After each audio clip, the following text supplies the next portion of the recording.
Hallelujah. যেভাবে ঈশ্বরের বাক্য পবিত্র বাইবেলে হিতোপদেশ 28 অধ্যায় 13 পদে লেখা আছে যে যে আপন অধর্ম সকল ঢাকে সে কৃতকার্য হইবে না, কিন্তু যে তাহা স্বীকার করিয়া ত্যাগ করে সে করুণা পাইবে। জীবিত ঈশ্বর এই বাক্যকে এই ভাইয়ের জীবনে পরিপূর্ণ করেছেন। এই ভাই যখন 32 বছর ধরে নেশার মধ্যে আসক্ত ছিলেন, সেই সময় প্রচণ্ড পারিবারিক অশান্তির মধ্যে দিয়ে এই ভাই জীবন কাটাচ্ছিলেন। যখন এই ভাই বড়ধামাস মণ্ডলীতে প্রার্থনায় আসেন, সেই সময় ঈশ্বরের আত্মা এই ভাইকে স্পর্শ করেন এবং 32 বছরের নেশা থেকে সম্পূর্ণ ফ্রি করেন। তো আসুন এই ভাইয়ের জীবনের অদ্ভুত সাক্ষ্যকে আমরা শুনি।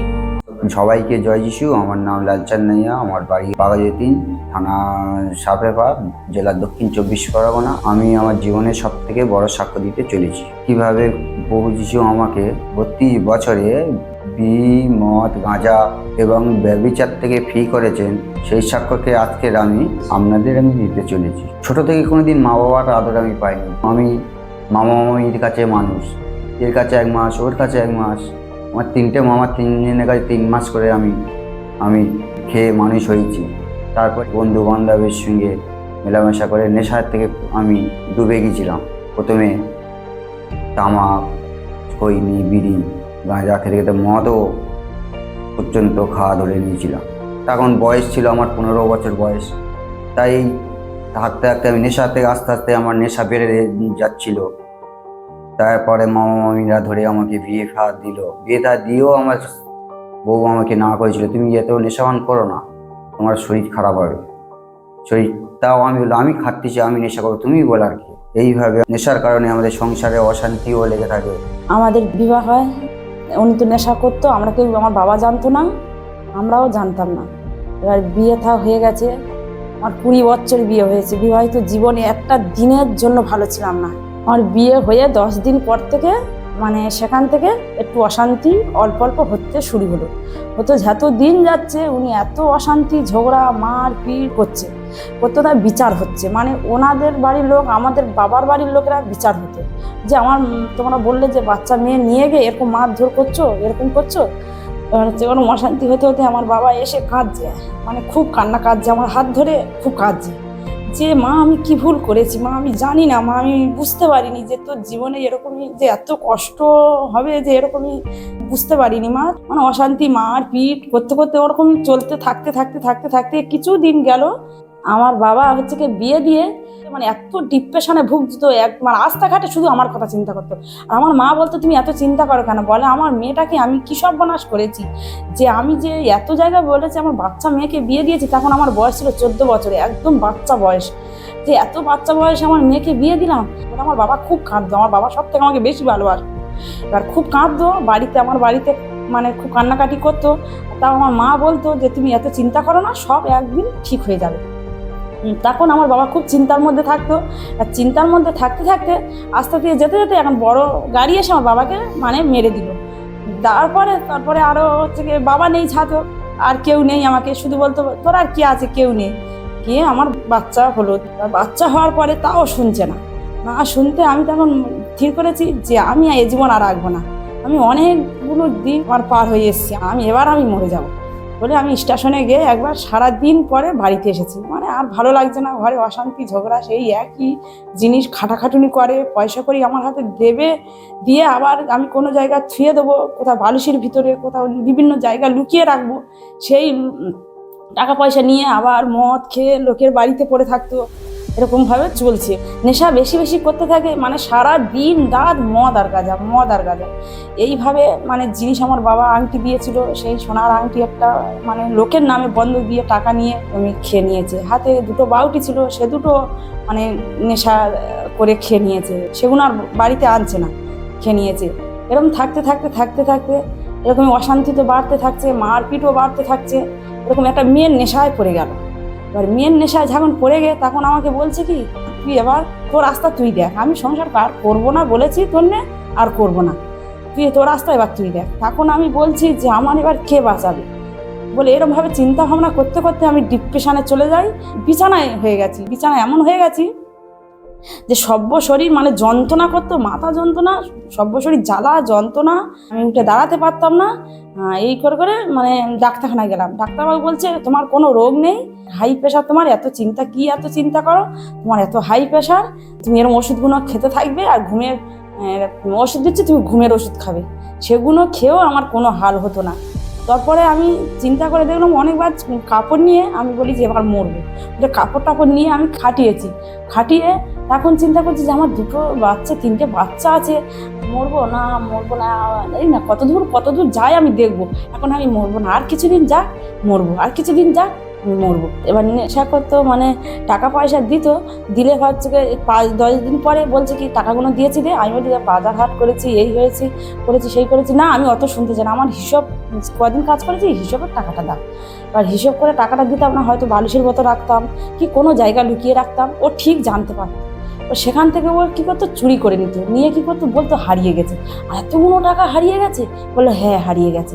মোবাইল ওরম বলে পকেট থেকে আমার মোবাইলকে তুলে নিয়েছে। এতটা নেশা করতো, পকেট থেকে মোবাইল, মানিব্যাগ, পার্স নিয়ে নিত, ও বুঝতে পারতো না, বললো হারিয়ে গেছে। শুধু একটা কথা বলতো, এ জিনিসটা হারিয়ে গেছে, সে জিনিসটা হারিয়ে গেছে। কেউ আমার সাথে মিষ্ট কোনো বউ, তারাও বলতো যে এত অত্যাচারের থেকে তুই একটা খাপড়া কাজে ঢুকে যা, তাও শান্তি পাবি, লোকের বাড়ি কাজ করবি, খাবি, শান্তি পাবি, ছেড়ে দে।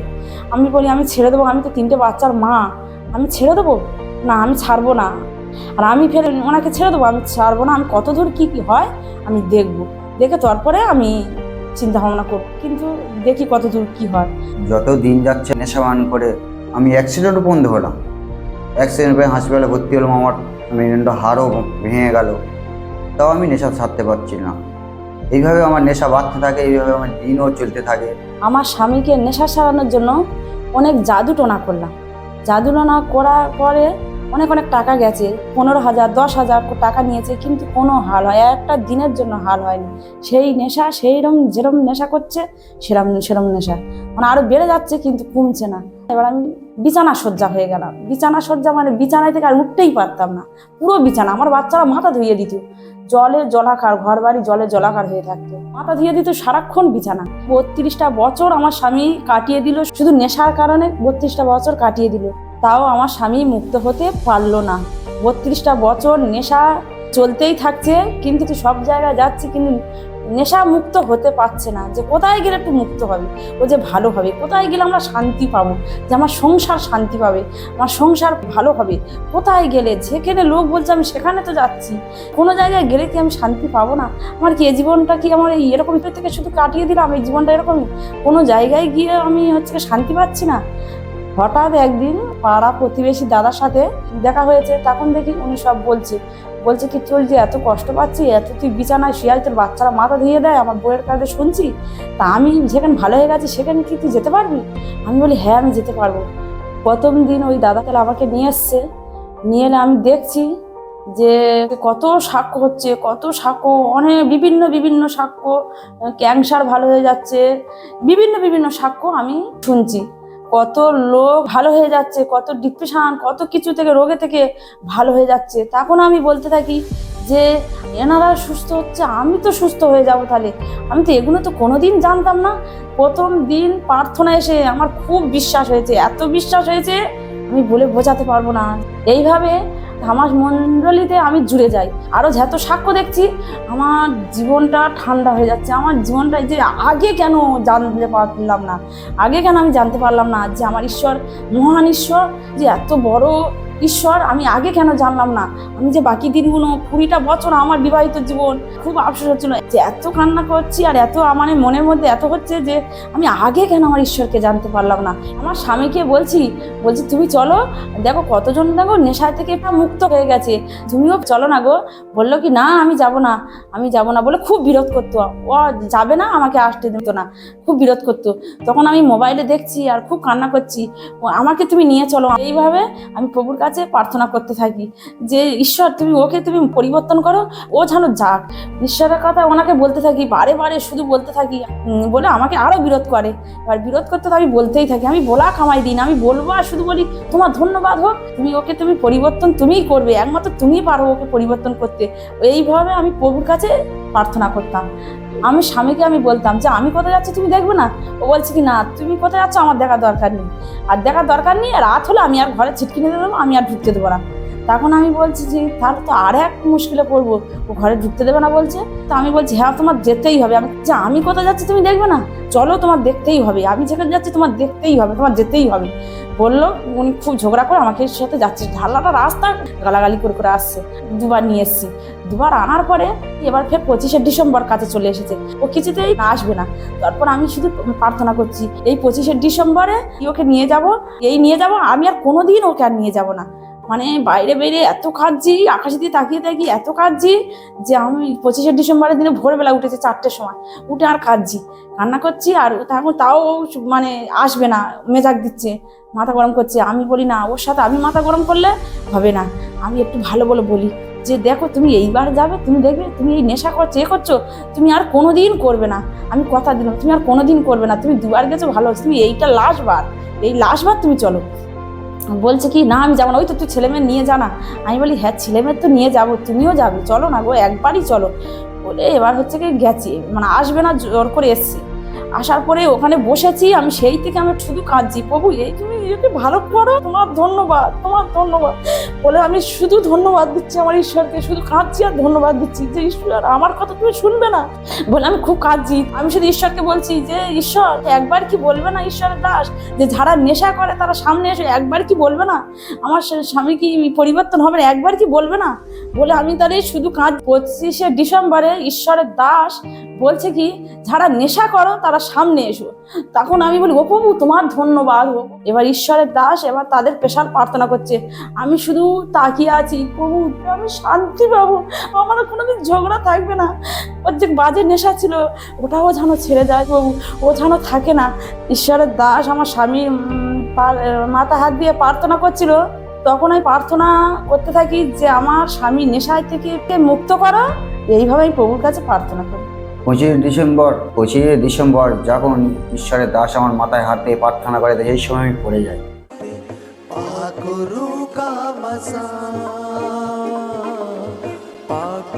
Nesaratma out in the name of the Jesus. Nesaratma out in the name of the Jesus. Nesaratma last dead प्रभु यीशु जीवित नाम में. Nesaratma last dead आज का प्रभु यीशु जीवित नाम में. पाकुरु का मसा, पाकुरु का मसा. পড়ে যাওয়ার পরে কিছু যেন আমার শরীর থেকে একটা গরম জিনিস এটা যেন বেরিয়ে গেল। তারপরে আমি বাড়ি চলে যাই, বাড়িতে চলে গিয়ে আস্তে আস্তে আমার নেশার থেকে মন যেন চলে যাচ্ছে, মানে নেশার দিকে আর অতটা মন যাচ্ছে না। তো আমার বন্ধু বান্ধবরা ডাকে, এ আয় কী হচ্ছে তুই হুট করে এত তাড়াতাড়ি নেশা ছেড়ে দিচ্ছিস কীভাবে? আমি বলি আমার আর ভালো লাগে না নেশা পেশা করতে, আর যাই না নেশা বান্না আর করি না। তারপর 1 সপ্তাহ পর থেকে আমি সম্পূর্ণ নেশা ছেড়ে দিই। ঈশ্বর আমাকে এখন সম্পূর্ণ নেশা থেকে মুক্ত করেছে, এখন আমি পুরো নেশা ছেড়ে দিয়েছি, এখন আমি নেশা থেকে পুরো মুক্ত আছি। 25শে ডিসেম্বরের পর থেকে 32 বছর নেশায় থেকে আমার স্বামী সম্পূর্ণ মুক্ত হয়ে যায়, সম্পূর্ণ ভালো হয়ে যায়। আমরা এখন খুব সুন্দর আছি, এত আনন্দে আছি ধারণার বাইরে, এত আনন্দে আছি। এখন একটা জিনিস করতে গেলে কিনতে যাব, কি একটা ফ্ল্যাট কিনবো, একটা কী কিনবো, আমার 2 স্বামী স্ত্রী আলোচনা করি যে কি হবে। আগে কোনো দিন এরকম আলোচনা হয়নি, যে কোনো দিন একটা 2 স্বামী স্ত্রী বসে গল্প করিনি যে কি হবে না হবে। এই 20টা বছর আমার বিয়ে হয়েছে, এই 20 বছর জীবনের পরে এই কদিন আগে বলছে একটা ফ্ল্যাট কেনা হোক দুজনে, যে এত ভালো আছি আমি বলে বোঝাতে পারবো। আমার ঈশ্বর এতটা আশিস করেছে, ওর ইনকামও ভালো হয়ে গেছে, আগে যতটা ইনকাম করতো তার থেকে ভালো ইনকাম উনি করছে। চারিদিক থেকে আমার ঈশ্বর আশীর্বাদ করেছে, আমার ঈশ্বর মহান ঈশ্বর। আমি লোকদেরকে বলতে চাই, আপনারা যারা নেশায় আছেন তাদেরকে বলছি আমরাও এই ধামাজ মন্দিরতে আসুন। আমি যেরকম নেশা থেকে মুক্ত হয়েছি আপনাদেরকেও ঈশ্বর নেশা থেকে মুক্ত করবে। আমি সেই সমস্ত ভাই বোনদের বলতে চাই, আপনারা যারা নেশায় আছেন, আপনাদের স্বামীরা যারা নেশায় আছে, ঈশ্বর যেভাবে আমার স্বামীকে নেশায় থেকে মুক্ত করেছেন, ঈশ্বর সেভাবে আপনাদেরকেও নেশা থেকে মুক্ত করবেন। ঈশ্বরের কাছে অসম্ভবকে সম্ভব করার ক্ষমতা আছে। আপনারা বিশ্বাস করে প্রার্থনায় আসুন, আমি যেরকম সুখের জীবন পেয়েছি আপনারাও সুখের জীবন পাবেন। এই বড় কাজের জন্য প্রভু যিশুর গৌরব হোক, জীবিত ঈশ্বরের মহিমা হোক। সবাইকে জয় যিশু।